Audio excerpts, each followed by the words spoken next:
Hey everyone, imagine this. A 21-year-old kid from Puerto Rico walks onto the set of a James Bond movie.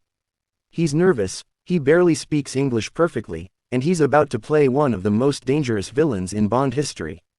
The director looks at him and says, "Kid, you're the youngest Bond bad guy ever. Don't mess this up." That kid didn't mess it up. He stole scenes from Timothy Dalton, made millions of people scared of him, and started a journey that would one day win him an Oscar, a Cannes Best Actor prize, and turn him into one of the greatest actors alive. That kid's name, Benicio Del Toro. And today, for the next 40 minutes, I'm going to tell you his entire life story, the pain, the struggle, the crazy risks, the unbelievable transformations, and the quiet moments almost nobody knows about. By the end of this video, you'll understand why directors say working with Benicio is like working with a volcano, calm on the outside, pure fire inside.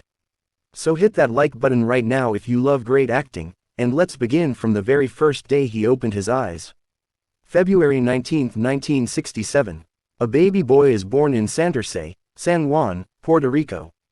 They name him Benicio Montserrat Rafael del Toro Sanchez. Yes, that's the full name, and yes, it sounds like a movie title already. His mom Fausta and dad Gustavo are both lawyers. They're not rich, but they're comfortable. Little Benicio grows up in a house filled with books, arguments about justice, and a lot of love. He's a quiet kid, super shy, but he already loves making people laugh. Every time his mom feels sick, she had hepatitis, Benicio would put on little shows in the living room, imitating cartoon characters, just to see her smile. Those were his very first acting performances, even if he didn't know it yet. But when Benicio is only 9 years old, everything breaks. His mom dies. Just like that, gone. He later said in interviews, "That was the moment my childhood ended." His dad, heartbroken, decides they need a new start. So the family, Benicio, his older brother Gustavo, and dad, moved to a farm in Pennsylvania, USA. Imagine going from sunny Puerto Rico to freezing American winters at age 9, while carrying that pain inside. That's heavy. Teenage Benicio goes to high school in Pennsylvania. He's tall, dark, handsome, a little mysterious, girls love him, but he's still super quiet. His dad wants him to become a lawyer like the family tradition. So Benicio does what he's told. He gets accepted into the University of California, San Diego to study business. College is okay, until one day he signs up for an acting class just to fill credits.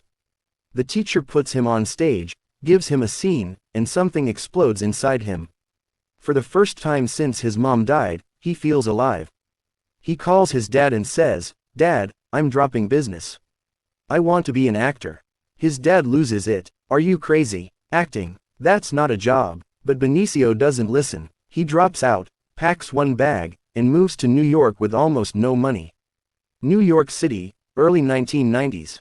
Benicio is broke. He sleeps on friends' couches, eats rice and beans every day, auditions for everything.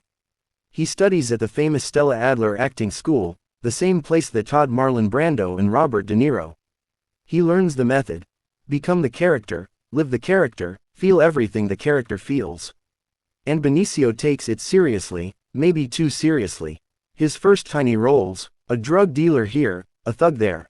He even appears in Madonna's La Isla Bonita music video as a background kid, blink and you miss him. But in 1988, something big happens. He gets a small part in a comedy called Big Top Pee-wee with Pee Wee Herman. It's not Shakespeare, but it's Hollywood, and he's on a real movie set for the first time. Then, 1989. The call comes. James Bond producers want him to audition for License to Kill. He reads for the role of Dario, a sadistic young henchman who works for the main villain. He walks into the room, does the scene with a crazy smile and wild eyes, and the casting director says, "That's him." At only 21 years old, Benicio Del Toro becomes the youngest Bond villain in history. When the movie comes out, people notice him immediately. He cuts people with a knife, laughs like a psycho, and looks like he's having the time of his life being evil. Critics write, "This new guy is scary good. Benicio tastes blood, not real blood, movie blood, and he wants more." The 1990s become his training ground. He does movie after movie, never the hero, always the weird guy, the criminal, the best friend who dies. But every role he makes unforgettable. 1991 he works with Sean Penn in The Indian Runner. 1993 he's in Fearless with Jeff Bridges. 1995 Something Changes Forever. Bryan Singer casts him as Fred Fenster in The Usual Suspects. The character is written as a normal New York criminal. Benicio says, "Nah, I'm going to make him impossible to understand." He invents this mumbling, fast-talking, slippery way of speaking that nobody can follow. Half the lines are improvised. When the movie comes out, people quote Fenster left and right. Benicio wins his first Independent Spirit Award, and suddenly Hollywood sees him as a genius, not just a pretty face. 1996 he plays Benny Dalmau, best friend of artist Jean-Michel Basquiat. Another award. 1998 the craziest year yet. Terry Gilliam casts him as Dr. Gonzo in Fear and Loathing in Las Vegas opposite Johnny Depp. To play Oscar Zeta Acosta, the real-life 300-pound Samoan attorney, Benicio gains 45 pounds. He shaves his head bald in the middle, keeps hair on the sides, and completely disappears into the role. He and Depp become real-life best friends, doing real drugs. No, just kidding, they stayed professional, but they went deep. The movie bombs at the box office, critics hate it, but it becomes a cult classic. People still dress up as Dr. Gonzo for Halloween because of Benicio. 2000 the year Benicio becomes a legend. 4 movies come out, one of them changes everything. Traffic, directed by Steven Soderbergh. Benicio plays Javier Rodriguez, a honest Mexican cop stuck between drug cartels and corrupt politicians. He speaks half the movie in Spanish. He grows a mustache, wears cheap suits, and plays the role so quiet, so sad, so real that you forget you're watching an actor. When award season comes, he sweeps everything. Golden Globe, wins. BAFTA, wins. Screen Actors Guild, wins. And on Oscar night 2001, the announcer says, "And the Oscar goes to Benicio Del Toro, Traffic." He becomes only the 3rd actor ever to win an Oscar for a mostly Spanish-speaking role. Puerto Rico throws a national party. His dad cries in the audience.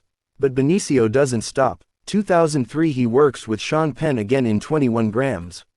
He plays an ex-con who finds God, then loses everything. He gains weight again, shaves his head, cries real tears. Another Oscar nomination. 2008 the biggest gamble of his life. He spends 4 years making a 4.5-hour movie about Che Guevara called Che. He learns Cuban accent, grows the beard, loses 30 pounds, learns to smoke cigars like a revolutionary. He produces it himself when studios say no. At Cannes Film Festival, he wins Best Actor. When he goes on stage, he says in Spanish, "This is for Che." Some people love it, some people hate it, but nobody forgets it.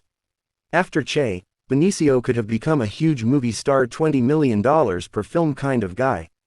But he says no. He picks weird, dark, difficult roles instead. 2010 he remakes The Wolfman, puts on hours of makeup, howls at the moon. 2014 he joins Marvel as the Collector in Guardians of the Galaxy. 2015 the masterpiece Sicario.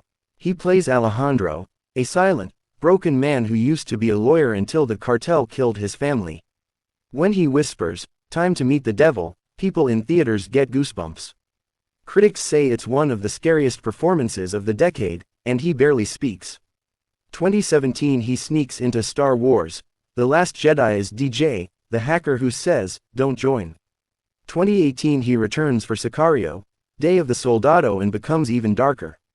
2019 he voices Swiper the fox in Dora the Explorer. Yes, the same guy who scared us in Sicario now says, "Swiper no swiping." And kids love it, and he never stops surprising us. In 2021 he works with Wes Anderson in The French Dispatch, 3 roles in 1 movie. 2023 he plays a creepy rich guy in Reptile with Benicio-level creepiness. 2025 he's filming a new Wes Anderson movie right now. But let's talk about the real Benicio, the man behind all these faces.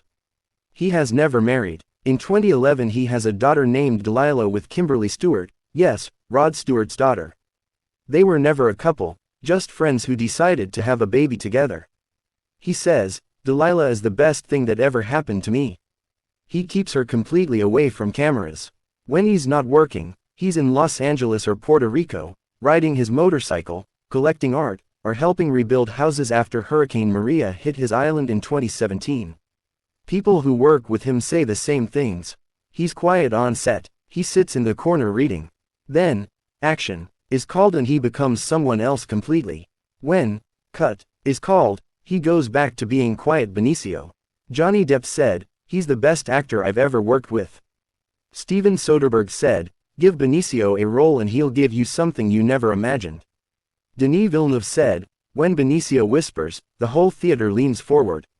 He's been compared to Marlon Brando his whole career, the intensity, the mumbling, the weight changes, the mystery. But Benicio laughs and says, "I'm just a guy from Puerto Rico who got lucky." Today, at 58 years old, he's still out there picking roles that scare him. He could retire rich tomorrow, but he says, "Acting is the only thing that makes sense to me." So what can we learn from Benicio del Toro? Take risks. He dropped out of college, gained 45 pounds, learned accents, produced his own 4-hour movie nobody wanted. Stay quiet and work hard. He never does gossip, never parties, just shows up and destroys the role. Pain can become power. He took the pain of losing his mom and turned it into empathy that makes every character feel real. You don't need to be the hero. Sometimes the weird guy, the villain, the mumbling friend becomes more famous than the main character. Benicio del Toro didn't chase fame. He chased truth. And because of that, he became immortal in movies. So next time you watch Traffic, Sicario, The Usual Suspects, or even Dora the Explorer and hear Swiper, remember. That's the kid from Puerto Rico who lost his mom at 9, moved to a farm in snow, slept on couches in New York, and never gave up. That's Benicio del Toro, a volcano in human form. If this story moved you even a little, do me a favor, hit that like button, subscribe for more actor life stories, and comment below your favorite Benicio role. Mine is Alejandro in Sicario. That whisper still gives me chills. Thank you for watching till the end.